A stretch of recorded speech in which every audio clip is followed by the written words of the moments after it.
prior to that, when there were different, because we need to understand that the Prophet was at the tail end. He was from among the last of those to migrate from Mecca to Medina. When different people started migrating, when they started to make their hijrah, more and more people they were going, and the Prophet ﷺ, think of how this must have felt. The Prophet, he goes to Sayyidina Abu Bakr as-Siddiq radiallahu anhu, and he kind of hints to him to stay back, don't go yet. Maybe just hang back a little bit. So Sayyidina Abu Bakr, he knows his friend, he knows his Habib, he knows his Khalil, and so he took the hint and he ran with it. So he started preparing, two riding animals and supplies, and of course he hung back because he was, an A+ example when it comes to sami'na wa ata'na, of listening to the Prophet ﷺ and trying his best to obey radiallahu ta'ala anhu. So he hangs back, and then the Prophet goes to him in the middle of the day one day, ﷺ. So it was in the middle of the day during a time of heat, which was strategic because that was when there would be the least amount of people out and about going about their business. So he wanted to attract as little attention as possible, ﷺ. So he picks that time of day, and then he also covers his face with some type of cloth, with some type of garment, as he's going to remain hidden, to be as conspicuous as possible, to remain hidden basically. So he goes to the house of Abu Bakr radiallahu anhu, and he asks him to clear out his home. And Abu Bakr tells him, my family is your family. You have nothing to worry about. These are good, trustworthy people. You can not only bank on me, but also my family too. Until the Prophet mentions to him, that it's time, let's get ready to go. And Sayyidah Aisha, she would mention this later, that when that happened, she had never seen someone weep.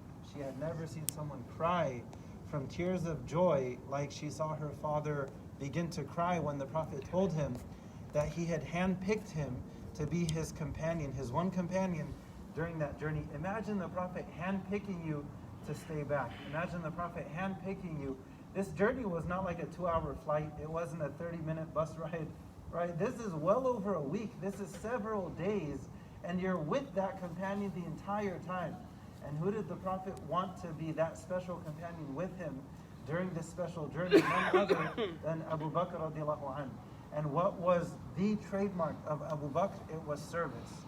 It was service with his money towards Islam, service with his time for Islam, with his effort for Islam, with his resources for Islam, with his status for Islam, with his knowledge for Islam.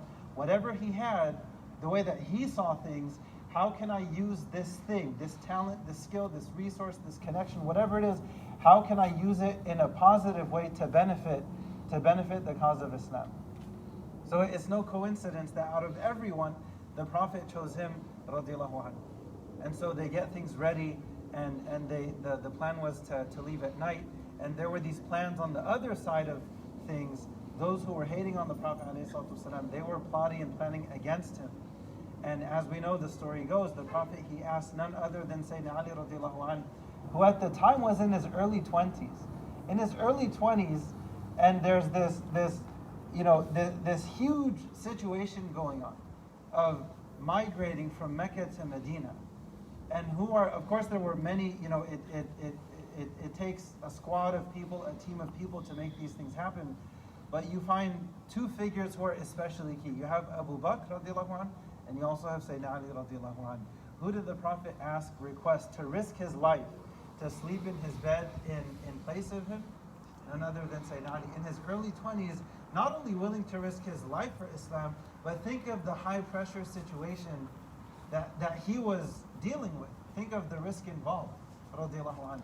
So he does that, right? And the Prophet, he slips out at night. وَجَعَلْنَا مِن بَيْنِ أَيْدِيهِمْ سَدًّا وَمِنْ خَلْفِهِمْ سَدًّا فَأَغْشَيْنَاهُمْ فَهُمْ لَا يُبْصِرُونَ. There were all these people there. Their plan was, okay, so if we get someone from each clan, they're going to stab the Prophet at the same time.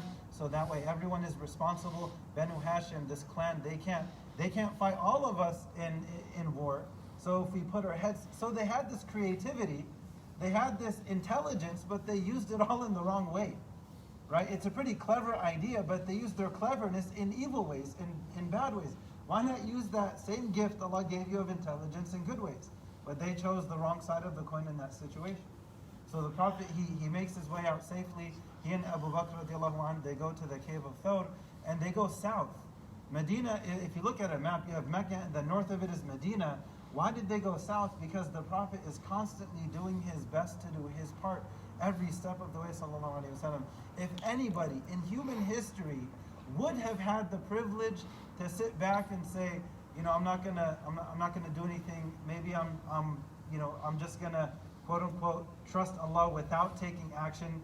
It would have been the Prophet, but the Prophet is teaching us through his example and with his words, but primarily with his example, alayhi salatu wasalam, the importance of always tying your camel, constantly trying our best. We can't only make dua asking Allah for that job interview to go well. You also have to try your best when it comes to the application, when it comes to preparation, and then when it comes to execution. Dua is an important ingredient through that whole process without question, but we need to do both, to tie our camel and to trust Allah. It's not just one or the other, but a healthy balance of the two. So they go south to the cave of Thawr, and they're there for 3 days, for a few days, and within this setting was when, because there was a price on their heads, there were mercenaries out hunting them down, looking for them. And it got to a point where some of them, they were just outside. So Abu Bakr radiallahu anhu, who do you think he's more concerned about, himself or the Prophet? Without question, the Prophet alayhi salatu wasalam. So he mentions to the Prophet, if any one of them just looks down at their feet, then they're going to see us. His primary concern is the Prophet. His primary concern is if they look down and see us, that means they're going to see the Prophet. He's willing to give his life for Islam. But his concern is he doesn't even want the Prophet to be pricked by a thorn, sallallahu alayhi wa sallam. That was the love that the Sahaba lived. It wasn't just a claim, they lived it.